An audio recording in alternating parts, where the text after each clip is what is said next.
Today I want to talk about the next Dragon Ball game, and the reason being is because we're getting closer and closer to E3. Significance, in case you have no idea what's so special about E3, that's when they always announce the next big Dragon Ball game. So that's been the last couple years. You know, they dropped the announcement for Kakarot there, for Fighters, for Xenoverse. They also dropped other anime game announcements like, I don't remember if Shinobi Striker was announced there, but I do know that they had Jump Force announced there. And I'll never forget how hype it was just seeing Luffy, Naruto, Goku, all on the big screen together at E3. It was a fun time to be a fan of games. You know, it was dope. The scene that was hype, especially considering the fact that there were millions of people watching at the same time.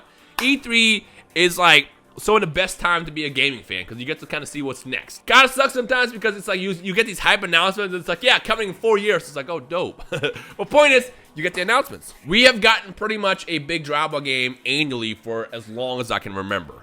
But there is one factor that's kind of missing right now, and that is the fact that there hasn't been an anime around since 2018. I mean, I still have no idea if the anime is going to be coming back. You know, it's up in there. People say it is, people say it's not. I have no idea. At this point, if they announce the anime, great. I'm not going to, like, you know, lose sleep over it, wondering if it's going to come back the next day. But the point is, it's not happening right now. There is no anime, like, airing right now, and that is a problem. The reason why that's a problem is because without an anime being released or happening at the same time, they tend to have a less big focus on which games to actually work on and push out annually. That's why we haven't really gotten anything Dragon Ball related since the anime ended. You know, we had Fighters that came out, we had Kakarot that came out, and that's really it. And the big focus has been just kind of pushing those games. You know, we've been getting DLC for Kakarot, we've been getting DLC for Xenoverse still, and of course we've been getting a lot of support around Fighters, which just might have ended recently.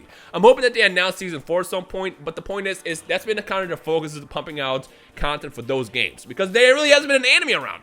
If the anime came out tomorrow, you would definitely get a game around it as well, because like what I noticed about Bandai and Japan in general, whatever anime is happening at that time, they tend to kind of like want to push that anime more by releasing merch and games. And if you guys remember when Naruto was around, they were releasing a Storm game like every single year, and the second Naruto ended, gone.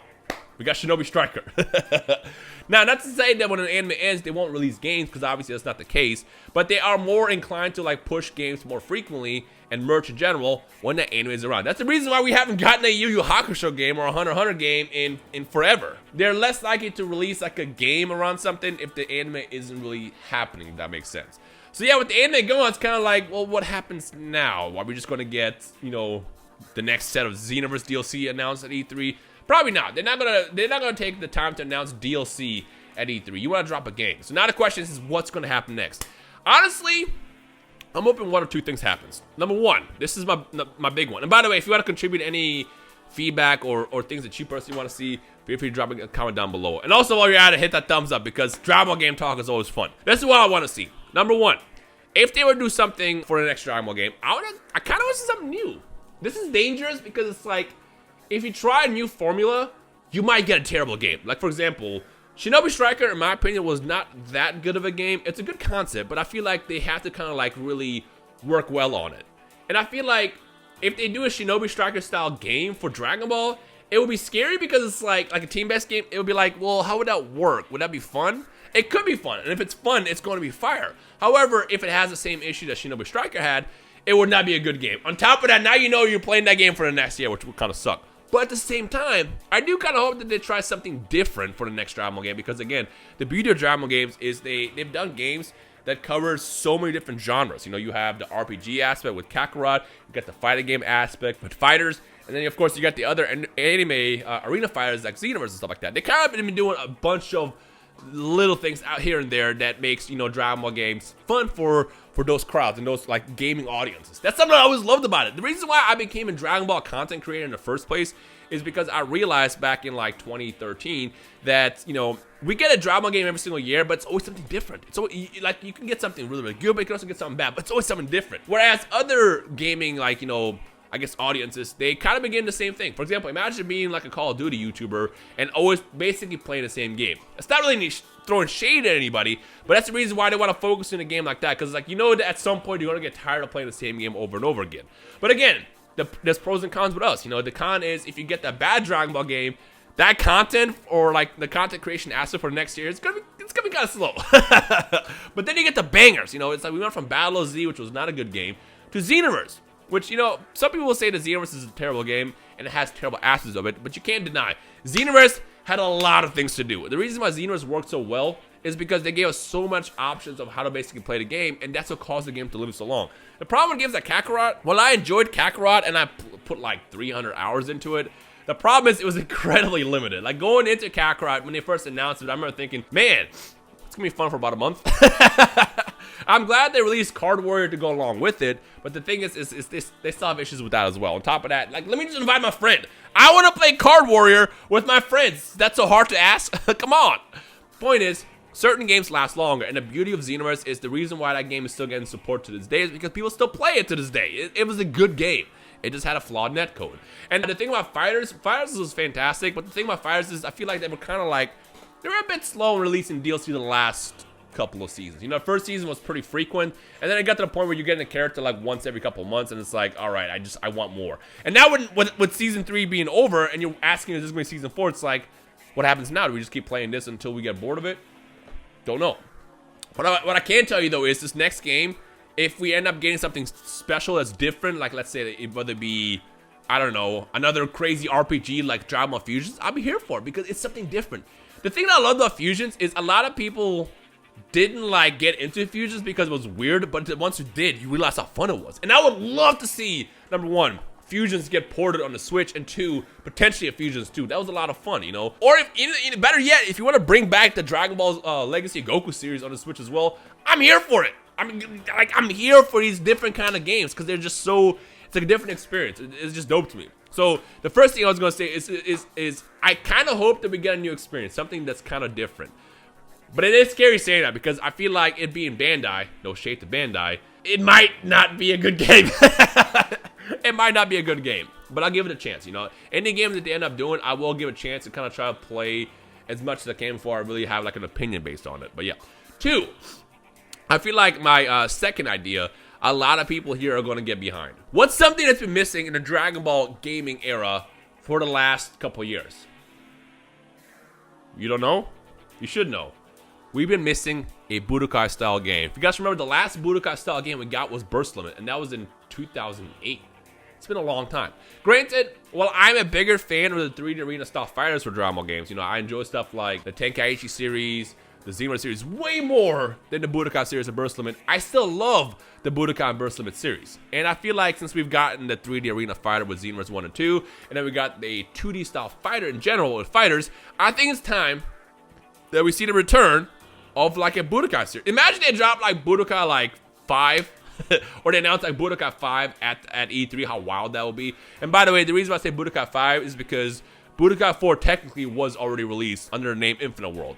Infinite World was a successor, a spiritual successor to Budokai 3. That's what it was. But yeah, I would love to see for that to come back. Imagine they drop like Burst Limit 2, just something crazy. Like I'm here for it. Like those kind of games that are like we're familiar with them one, but still kind of something different from what we get in the last couple of years.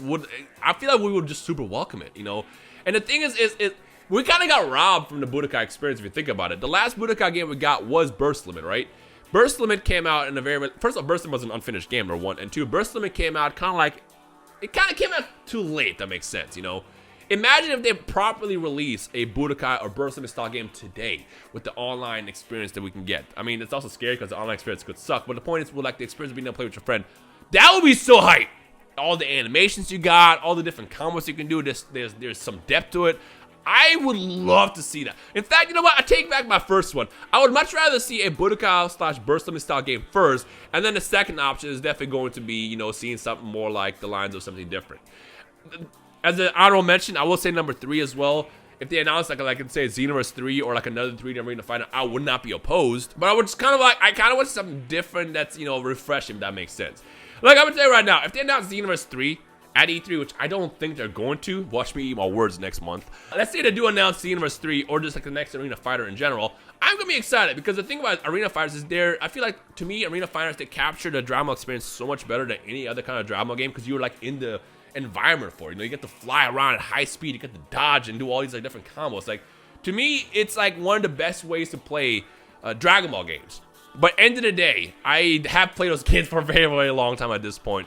So seeing a return to like the 2.5D era style games like Budokai and Burst Limit, I feel like right now I'm preferring more than anything. And then right behind that, I want to see something new. Imagine they drop like, again, I hate using this as an example because I feel like Shinobi Striker wasn't a good game. Imagine they drop the proper way to do Shinobi Striker, like a team-based Dragon Ball game that lets you like customize your characters and play as a team, and then do it correctly. You know how fun that would be?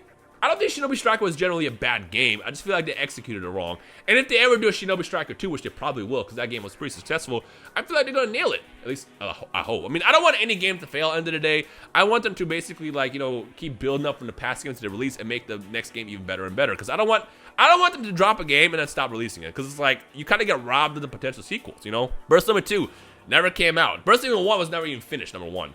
Burst Limit 2 never came out. You know, I know some of you guys have been hoping and wishing for Raging Blast 3. I feel like you guys kind of got robbed as well. I don't think Raging Blast 2 was necessarily a really, really fun game, but I feel like if they ever released a Raging Blast 3, it could have been ridiculous.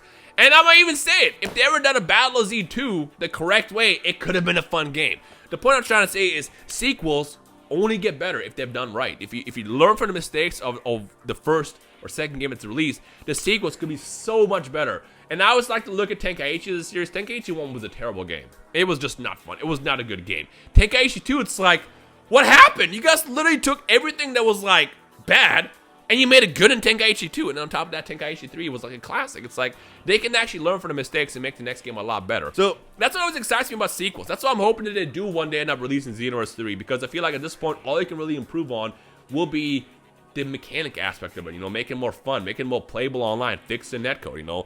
If they release, I don't know, Fighters 2, you can also work on newer mechanics, give a couple characters new combo strings and stuff like that, you know, add freezes to the game. There's so much you can do with a Fighters 2, although I don't think Fighters is going to be a thing that's going to happen for a long time, just because right now, Arc System is going to be mostly focusing on Guilty Gear Strive for like the next year or so probably. So yeah, that's why I also don't think a Naruto Fighters will ever come out either, because they're focusing on Guilty Gear Strive and then potentially, you know, supporting Fighters as is right now. So yeah. Anyways, I think I kind of got my point out there. You know, when it comes down to the summary is I would love to see the return of like a Burst Limit slash Budokai style game on 1. My second option definitely is gonna be something new, something different, maybe something team based, maybe something that we haven't gotten yet. Imagine they dropped the Battle Royale for Dragon Ball. How ridiculous that would be. As crazy as it sounds, if they do it right, it could be fun. It could be fun. And of course, my last one, the honorable mention is I would not mind seeing like a Xenoverse 3 or something else in the lines of a new 3D arena fighter. So yeah. With that said, I've kind of talked enough. Let me know your thoughts down below, what you would personally want to see. And again, stay tuned for E3, which should be the first week of June. We probably won't know anything until then. So just kind of keep your eyes open, I guess. And the second they announce anything, I'm definitely going to talk about it. So if you're new to the channel, feel free to subscribe, and then we'll see what happens. With that said, thank you guys for watching. Let me know your thoughts down below. If you enjoyed the video and you want to see more Dragon Ball content, hit that thumbs up. You already know the deal. See you guys in the comment section below. Peace.